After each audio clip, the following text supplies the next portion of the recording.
Bismillahirrahmanirrahim. Alhamdulillah, kita teruskan lagi pada malam ini menyambung daripada perbincangan kita pada semalam berkaitan dengan sifat kalam Allah Subhanahu wa taala. Yang mana kita berhenti pada kalam Muhasyi Syekh Syarqawi pada katanya wa qawluhu wa yata'allaqu. Okey. Sebagaimana yang mengkhulasahkan dan sebagai kita mudzakarah serta kita simpulkan apa yang kita dapat pada semalam berkaitan dengan sifat kalam bagi Allah Subhanahu wa taala ini, maka kita dapat simpulkan bahawa di sisi ahli sunnah wal jamaah kalam Allah ini laisa biharfin wala sautin, tidak dengan huruf dan tidak bersuara. Okay. Kemudian musannif mendatangkan pandangan Syekh Addududdin Al-Iji yang mana beliau menyatakan kebarangkalian dan juga boleh bahawa kalam sifat Allah Ta'ala ini berhuruf dan bersuara, tapi huruf yang suara bukan yang bersifat dengan makhluk. Huruf dan suara yang bukan dengan sifat-sifat makhluk. Tidak ada takdim, tidak ada takhir, tidak ada i'rab, tidak ada lahan, tidak ada dahulu kemudian. Takdim dan takhir tidak ada. Tapi huruf dan suara yang layak dengan Allah Subhanahu wa taala. Itu pandangan Syekh Addududdin Al-Iji yang mana pengarang mengatakan ini kebarangkalian meresap masuk daripada pandangan Hashwiyah yang masuk serta pengarang Imam Al-Iji seakan-akan cenderung mengatakan bahawa boleh sahaja sifat kalam Allah Ta'ala itu berhuruf bersuara yang layak dengan Tuhan, yang tidak bersifat dengan sifat baharu. Jadi apa beza dengan Al-Hashwiyah? Maka ini kalau kita perhatikan elok-elok, apa yang saya dapat lihat dan juga pemerhatian yang kita dapat buat bahawa beza antara pandangan Syekh Addududdin Al-Iji dan juga pandangan Hashwiyah, antaranya Ibn Taymiyah dan yang mengikutnya dari kalangan Salafiyah sekarang, bahawa di sisi Addududdin Al-Iji, beliau mengatakan bahawa kalam dan juga huruf dan juga suara itu bukan tidak bersifat dengan sifat baharu, bukan huruf dan suara yang bersifat dengan sifat baharu. Adapun di sisi Hashwiyah, mereka juga mengatakan huruf dan suara yang layak dengan Tuhan.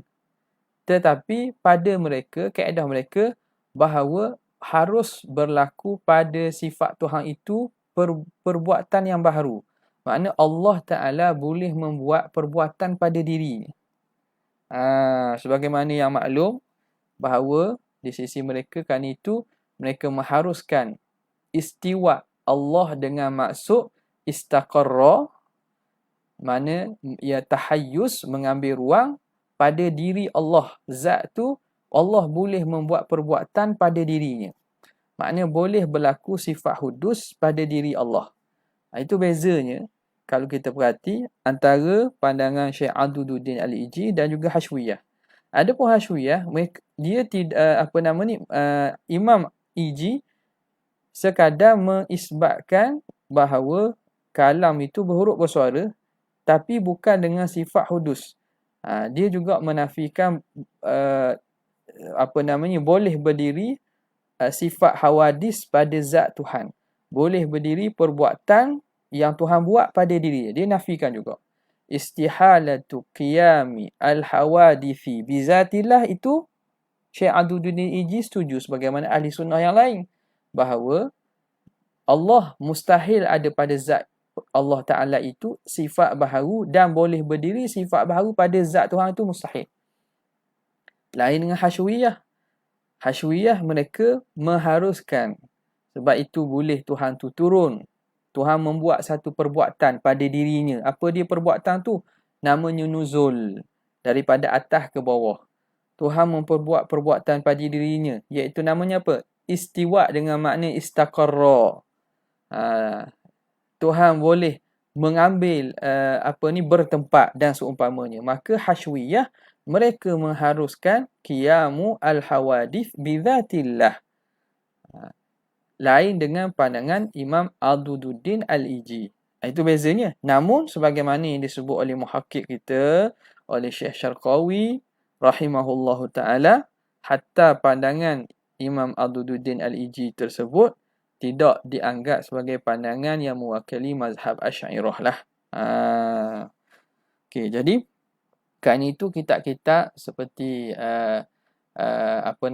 Mawaqif Al-Iji, ataupun kitab mana lagi, Syarah Aqaid Adudiyah dan seumpamanya, dia bukan jenis kitab manhajiyah. Ia bukan kitab yang diajar untuk menyemai manhaj dan mengajar manhaj pada pelajar. Tak sesuai. Iaitu kitab peringkat tinggi yang mana ahli sahaja yang layak. Kerana apa? Kerana dalam itu ada perbahasan yang seumpama beginilah. Kerana apa yang dibawa itu ada kadang-kadang ikhtiar pilihan pengarang. Okay? Jadi kita tak pelik lah kalau kitab-kitab, walaupun kitab besar gitu, kitab Imam Razi dan seumpamanya, kenapa tidak dijadikan muqarrar?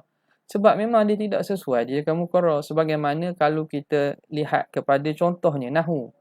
Orang tak jadikan kitab Sibawayh itu sebagai muqarrar kepada nak mengajar Nahu kepada pelajar. Tak jadi. Tak.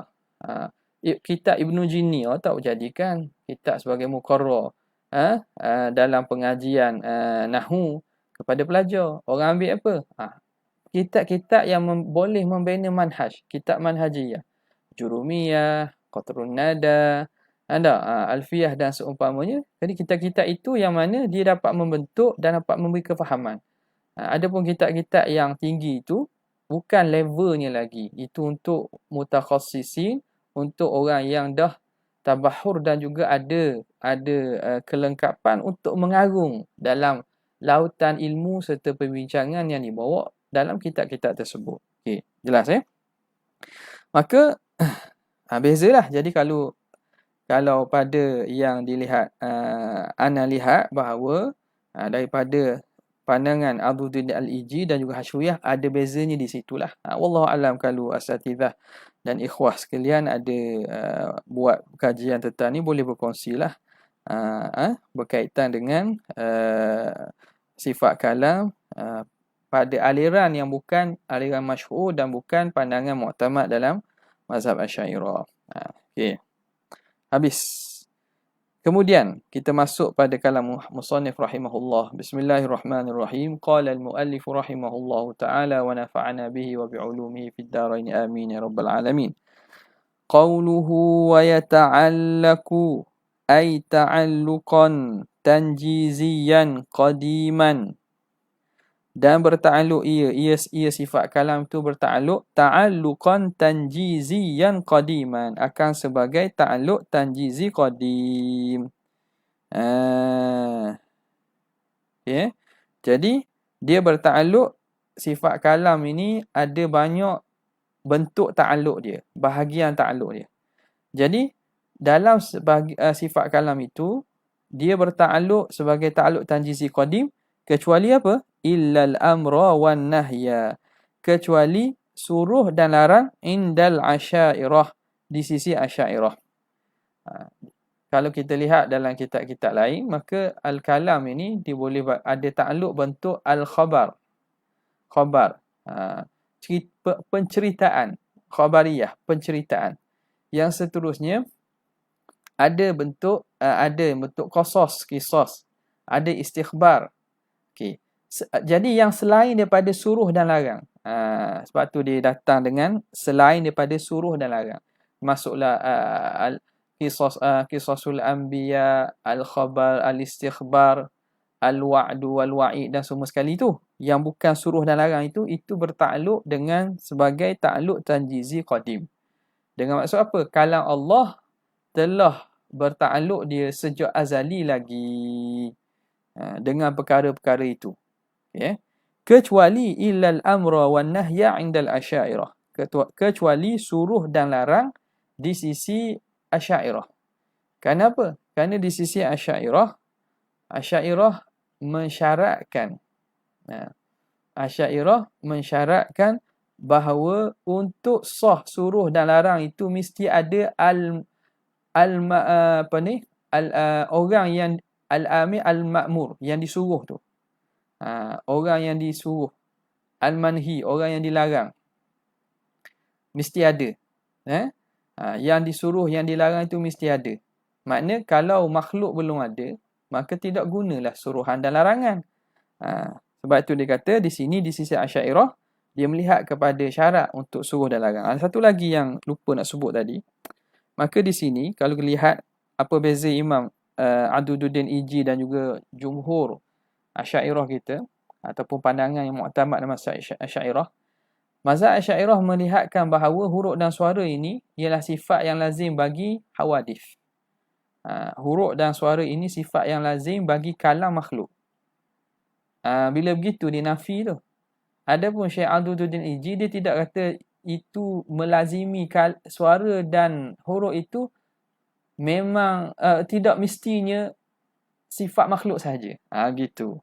Jadi beza situ, sebab tu dia memungkinkan bahawa boleh saja kalam Allah itu dengan berhuruf bersuara yang bukan bersifat dengan sifat makhluk yang layak dengan Allah Subhanahu Wa Taala. Sama juga di sini. Kalau dalam masalah ni, okey, selesai tu. Al-amru wan nahi di sisi Asy'ariyah, dia mensyaratkan sah suruh dan larang itu mesti ada manhi, orang yang dilarang, al-ma'mur, orang yang disuruh. Jadi kalau tidak, khitab itu jadi abath, sia-sia. Kita suruh masuk dalam bilik, orang tak ada, kita kata, bangun. Siapa ada dalam bilik? Tak ada. Manusia pun tak ada, jin pun tak ada, haiwan pun tak ada. Kosong. Jadi kita suruh tu suruh yang sia-sia kerana tidak ada mukhatab. Orang yang kita khitab tu tidak ada. Kerana amrun dengan nahyun ini, dia melibatkan mukhatab, orang yang nak dikhitab. Jadi kalau mukhatab tak ada, amrun dengan nahyun itu sia-sia. Kerana itu di sisi Asy'ariyah dia kata lazim. Suruh dan larang itu mesti ada mukhatabnya. Maka bila begitu, fa inna lahuma ta'alluqaini. Ta'alluqaini jadi isim anna muakhar. Isim inna. Fa inna lahuma. Kerana sesungguhnya bagi suruh dan larang itu ada dua ta'alluq. Ada dua ta'alluq. Apa dia? Suluhiyun qadim. Pertama ialah suluhiyun qadim. Suluhi qadim. Suluhi ni i'rab. Ni i'rab kita tak tekan manalah. Ustaz kalau nak siapa nak tengok, nak ikuti Ustaz Faisal, bagus. Dia cerita bab i'rab, nampak tak? Dia maknanya penerangan tu sangat detail lah. Kita memang tak sempat lah kalau kita nak buat gitunya. Jadi ikhwah pelajar tulabul ilm sekalian yang mana nak belajar i'rab ini, moleklah ikuti video beliau, nampak tak? Ustaz Muhammad Faisal Ismail. Carilah Ustaz Muhammad Faisal Ismail. Promosi ke dia sikit.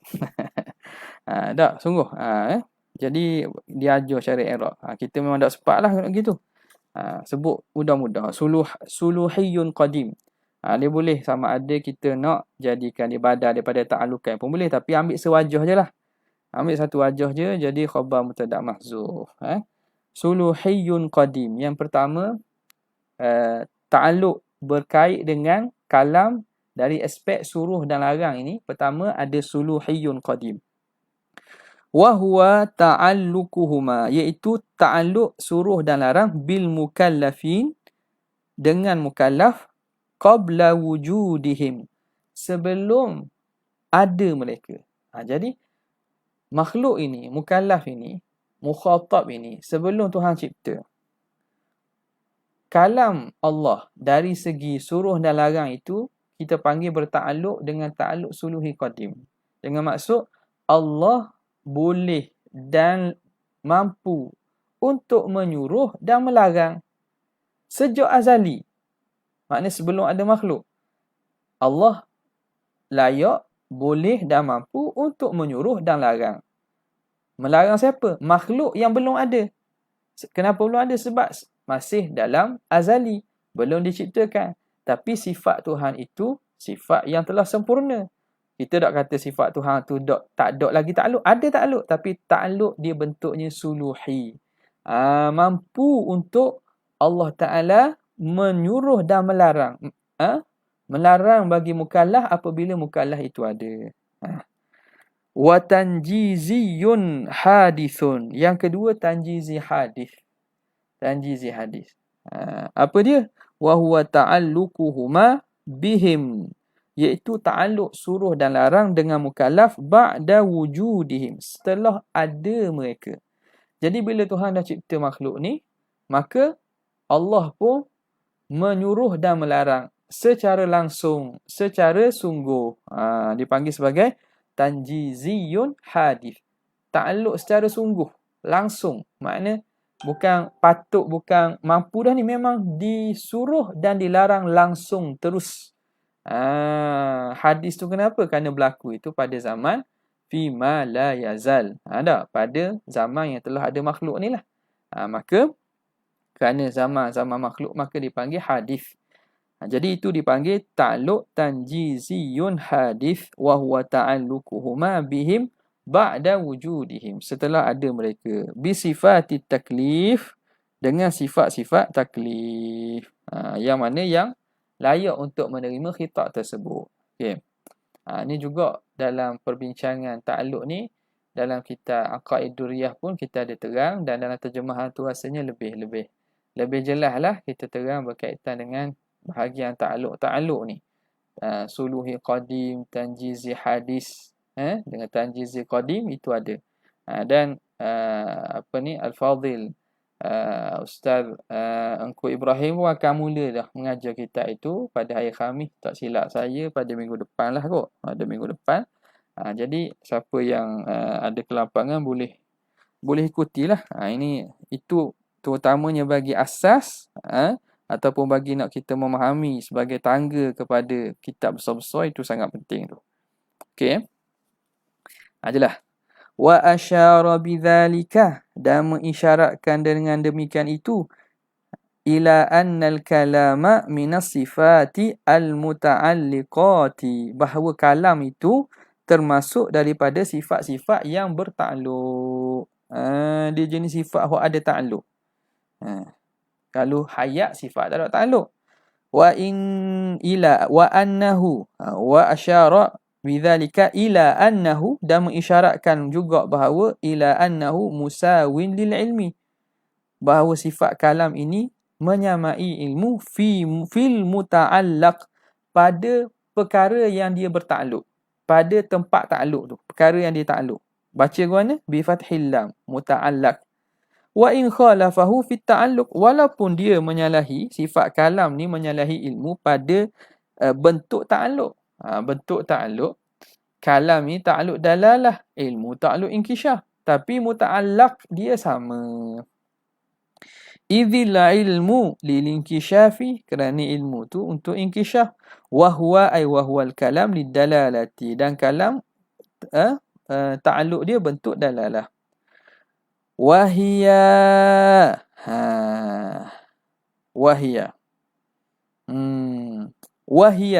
dalalah tu. Wa in kana yalzamuha al-inkishafu, walaupun kalam itu melazim akan dalalah itu oleh inkisyaf.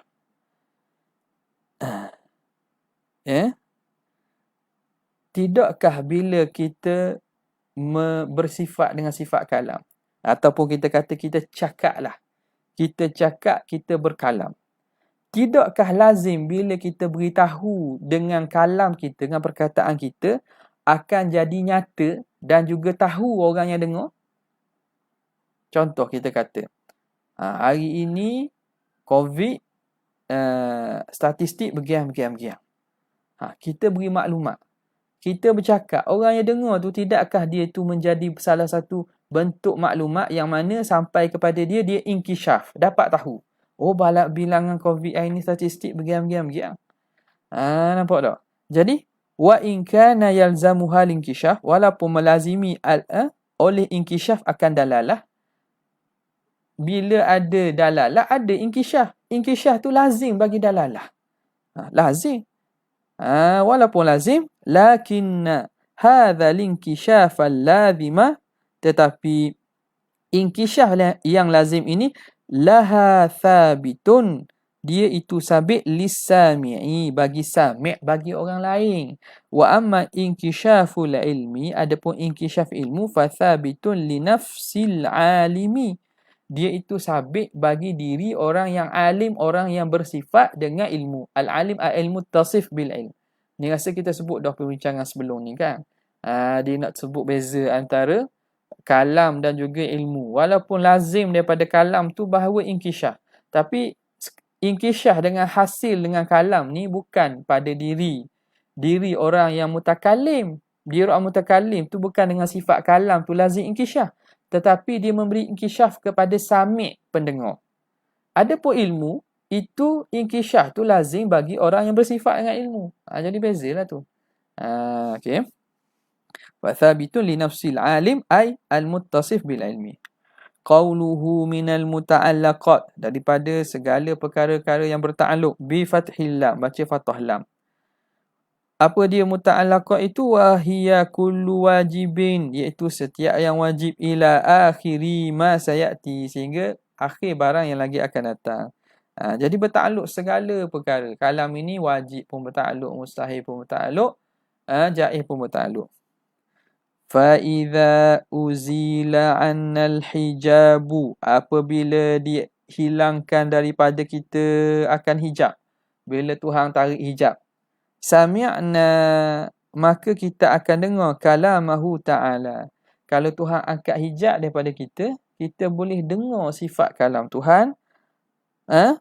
Fahimna minhu, dan kita tahu daripada sifat kalam itu bahawa annahu ta'ala mawjudun, bahawa Tuhan itu ada, wa anna syarikahu mustahilun, dan bahawa sekutu bagi Tuhan tu mustahil, wa anna wujudana jaizun, dan ada kita, wujud kita ini baharu. Jadi contoh bagi wajib, mustahil dan harus. Sempurna dah. Jadi kalau Tuhan angkat hijab, kita boleh faham daripada kalam Allah Ta'ala tu, bahawa contoh je ni, bukan maknanya itu sahaja, bukan. Ini contoh. Contoh perkara wajib, makna kita tahu bahawa Tuhan tu wajib ada. Contoh mustahil, sekutu bagi Tuhan tu, itu mustahil. Contoh bagi harus apa? Wujud kita ini, itu harus. Okay. Wa hadhihi aqsamul hukmil aqli ats-tsalath. Aqsamu hukmil aqli as-salasatu, dan inilah pembahagian hukum akal yang 3.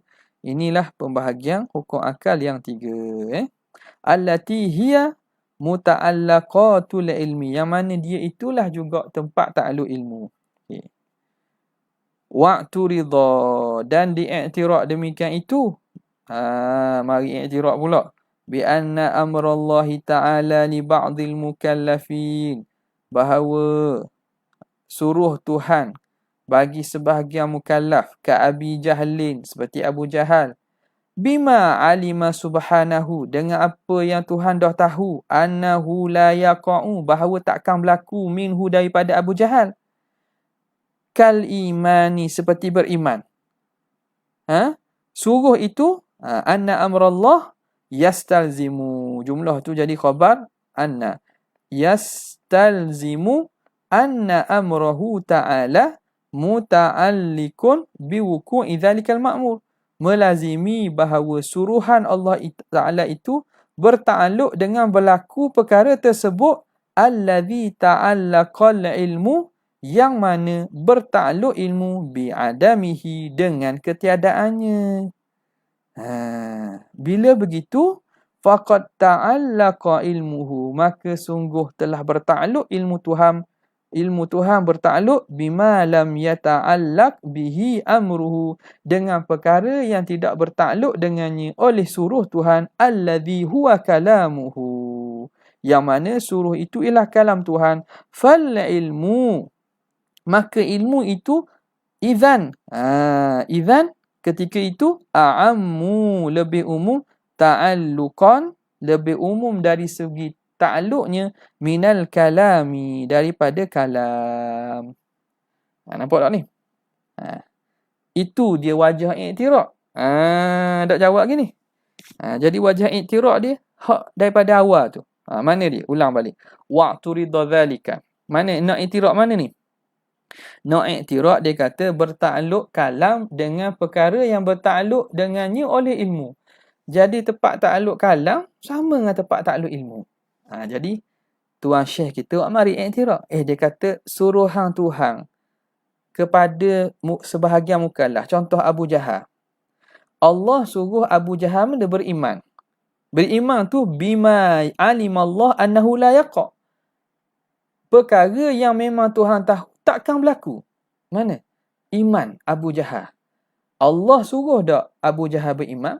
Allah khitab tak Abu Jahal beriman? Allah suruh. Allah khitab Abu Jahal supaya dia beriman. Dengan cara utus Nabi lah. Jadi Allah suruh Abu Jahal beriman. Jadi suruhan Tuhan tu dengan perkara yang Tuhan tahu takkan berlaku. Iaitu iman Abu Jahal takkan berlaku. Faham daripada itu, yastalzimu, memahamkan, melazimi bahawa suruh Tuhan itu bertakluk dengan berlaku perkara yang bertakluk ilmu dengan takdok. Iman Abu Jahal, ilmu bertakluk dengan Abu Jahal dengan makna memang tak ada iman Abu Jahal. Tuhan tahu bahawa Abu Jahal tak akan beriman. Jadi iman Abu Jahal tu memang pasti tidak berlaku pada ilmu Tuhan. Pada ilmu Tuhan dia tak akan berlaku. Jadi suruh Allah itu bertakluk dengan berlaku perkara. Perkara yang memang Tuhan dah tahu tak akan ada. Bila begitu, sungguhnya telah bertakluklah ilmu Tuhan bima lam yata'allaq bihi amruhu. Maka ilmu Tuhan ini bertakluk dengan perkara yang tidak bertakluk oleh suruhnya. Suruh keimanan. Tuhan suruh beriman. Dalam ilmu Tuhan tu, iman tu ada tak bagi Abu Jahal? Tak ada. Jadi ilmu tidak bertakluk dengan perkara yang bertakluk oleh kalam. Faqad ta'allaqa ilmuhu bima lam yata'allaq bihi amruhu. Maka bertakluk ilmu Tuhan dengan barang yang tidak bertakluk dengannya oleh suruhan Tuhan. Jadi ilmu Tuhan tak bertakluk benda hak Tuhan suruh tadi. Tuhan suruh Abu Jahal beriman. Iman Abu Jahal suruh. Ilmu Tuhan tak bertakluk dengan tu. Dengan maksud apa? Dengan maksud tak ada. Kan iman Abu Jahal pada ilmu Tuhan memang tak ada, tak berlaku. Maka fal ilmu, bila begitu ilmu itu lebih umum takluk daripada kalam. Sebab bukan sahaja dia bertakluk dengan benda yang kalam itu bertakluk, bahkan lebih daripada itu. Benda hak kalam tak bertakluk pun ilmu bertakluk. Sebab kalam tak bertakluk dengan tidak beriman Abu Jahal. Sebab kalam suruh beriman. Tapi ilmu Tuhan bertakluk dengan tidak beriman. Boleh nampak tak? Ya. Maka bila begitu, umumlah takluk kat ilmu Tuhan. Jadi ilmu Tuhan tu, takluk ilmu tu lebih umum pada kalam. Ni i'tirad dia ni. Ni bukan nak pegang ni.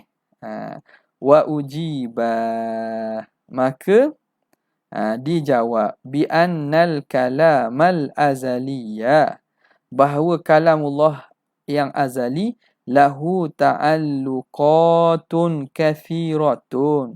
Kalam Allah Ta'ala yang azali, dia tu ada mempunyai ta'alluq yang banyak. Kalam Tuhan yang hak azali banyak ta'alluq. Walaysa ta'alluquhu munhasiran fi ta'alluqil amriyyi. Bukan ta'alluq dia itu sekadar ta'alluq pada suruh saja. Fahuwa wa inkana, dan ilmu Tuhan itu. Wa inkana lam yata'allaq, walaupun dia tidak bertakluk. Fil misal, pada contoh yang kita sebut itu. Tidak bertakluk bitarkil ma'mur, dengan meninggalkan perkara yang disuruh, ala wajhil amri, atas jalan suruh. Atas jalan suruh. Atas jalan suruh bertakluk tak? Perkara yang meninggalkan makmur. Meninggalkan makmur ni meninggalkan beriman. Ni kena pada mana? Kepada adamul iman. Ataupun tarkil iman. Ataupun tarki al-iman. Pada apa nisbah Abu Jahal? Ilmu Tuhan bertakluk dengan tu kan? Pada contoh yang kita bagi, dia bertakluk bi tarkil ma'mur. Alal wajhil amri. Atas jalan suruh, adakah Allah Ta'ala suruh Abu Jahal tidak beriman? Tidak. Tapi faqad ta'allaqa bihi ala wajhin nahyi. Sungguhnya ilmu Tuhan itu bertakluk atas jalan nahi. Atas jalan nahi. Kok mana? Bukan atas jalan suruh. Atas ilmu Tuhan pula. Apa nama ni? Kalam Allah Ta'ala tu. Kalam Allah tu. Bukan ilmu Tuhan. Bincang berkalam ni. Walaupun kalam itu tidak bertakluk pada contoh itu dengan meninggalkan makmur. Makna Tuhan tidak suruh tinggal beriman. Tapi dia bertakluk dengan atas jalan wajah nahi. Tuhan larang tinggal beriman. Tuhan larang meninggalkan beriman. Jadi bertakluk ke aspek larangan. Larangan tidak beriman. Jadi larangan tidak beriman tu bertakluk dengan kalam jugalah. Sebab dia bentuk larangan. Okay. Sebab itu dia kata. Ulang balik Ujiba bi annal kalam al-azali lahu ta'alluqatun kathiratun. Ta'alluq dia banyak. Walaysa ta'alluquhu munhasiran fi ta'alluqil amri. Dan bukan sekadar ta'alluq kalam itu pada ta'alluq yang bentuk suruh. Fahuwa wa in kana lam yata'allaq fil mithal. Dan kalam itu walaupun tidak berta'alluq pada contoh yang kita beri, bitarkil ma'mur, tidak berta'alluq dengan meninggalkan perkara disuruh. Kalam tak suruh pun tinggal beriman. Itu contohlah. Alal wajhil amri, atas jalan suruh. Faqad ta'allaqa bihi alal wajhin nahi. Tapi kalam itu bertakluk atas jalan larang. Kalam melarang meninggalkan beriman. Wa ala wajhil wa'id, dan atas jalan wa'id, memberi amaran seksa. Jadi kalam bertakluk dengan meninggalkan beriman dengan diberi amaran seksa. Mu tak beriman, aku seksa. Masuk neraka dan seumpamanya. Wa ala wajhil khabar, dan atas jalan khabar. Cerita bahawa Abu Jahal tak beriman. Khabar. Ataupun balasan orang tinggalkan beriman di neraka. Khabar juga. Itu wa'id lah maksud. Tapi boleh nak khabar. Lagi umum khabar tu. Jadi, atas jalan bahawa Abu Jahal ni tak beriman. Itu atas jalan khabar. Bi'adamil wuku'i, dengan tidak berlaku. Wahadhihi kulluha, dan ini kesemuanya ta'alluqatun lil kalam. Ini semua ta'alluq bagi kalam al-azali. Ta'alluq kalam azali. Maka tertolaklah i'tiraf yang dibuat tadi. Bahawa ilmu itu umum, kalam itu khusus. Sebab apa? Sebab i'tiraf tu datang nak mengkritik ataupun nak melilai kalam musannif yang kata kalam bertakluk dengan perkara yang bertakluk ilmu. Saya akan faham kalam dengan ilmu ni tempat takluk sama. Jadi mari i'tiraf kata kalau kita tengoknya setengah perkara tu dok faham daripada situ, ilmu lebih umum, kalam lebih khusus. Lepas tu dia jawab balik, kata jangan faham takluk kalam ni kok takluk suruh saja. Jangan faham kok takluk suruh saja. Tengok kok cara lain, dipanggil nahi. Terlibat juga, takluk kalam juga. Khabar, takluk kalam juga. Wa'id, takluk kalam juga. Maka, kerana itu, dia kata, وَهَذِهِ كُلُّهَا تَعَلُّقَاتٌ لِلْكَلَامِ الْأَزَلِي فَلَمْ يَثْبُتْ انْفِرَادُ الْعِلْمِ الْأَزَلِي بِالْمُتَعَلَّقٍ. Maka tidak sabitlah bersendirian ilmu Tuhan yang azali dengan satu muta'allaq, la yakunu muta'allaqan, yang bukan menjadi tempat ta'alluq lil kalam, bagi kalam azali, bisa iri wujuhi ta'alluqatihi, dengan sekalian wajah ta'alluqnya. Jadi dia kata, musannif kata, kita tak ada jumpalah kalau gitu tak bersendirian ta'alluq ilmu Tuhan yang azali dengan satu tempat ta'alluq, yang mana kalam tak bertakluk dengan tu.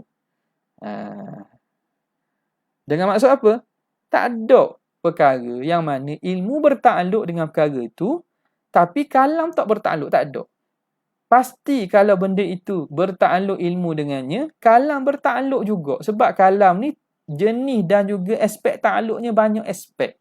Banyak betul. Sebab itu dia kata, falam yathbut infiradul ilmi al-azali bimuta'allaqin la yakunu muta'allaqan lil kalamil azali bisaili wujuhi ta'alluqatihi. Okay, boleh? Habis. Kemudian kata musannif rahimahullahu ta'ala, qawluhu al-muttafaq 'alaiha baina ahli sunnati. Mana ni? Ni dia kata, baca dekat tepi, dia kata hadza aidan ma'tufun 'ala ma taqaddama wa huwa akhiru sifatil ma'ani. Akhir sifat ma'ani. Akhir sifat ma'ani al-muttafaqi 'alaiha, yang disepakati di atasnya, baina ahli sunnati, di antara ahli sunnah. Jadi kita berhenti situlah sebab bincang ni panjang juga ni. Wallahu ta'ala a'la wa a'lam. Sekadar tu saja untuk kali ini.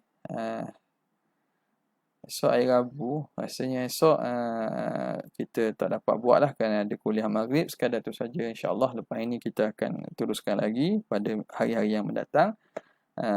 Wabillahi taufiq wal hidayah. Assalamualaikum warahmatullahi wabarakatuh. Jazallahu anna sayyidina Muhammad sallallahu alaihi wasallam. Jazallahu anna sayyidina Muhammad sallallahu alaihi wasallam. Jazallahu anna sayyidina Muhammad sallallahu alaihi wasallam. Subhanallah. Assalamualaikum. Alhamdulillah rabbil alamin. Assalamualaikum.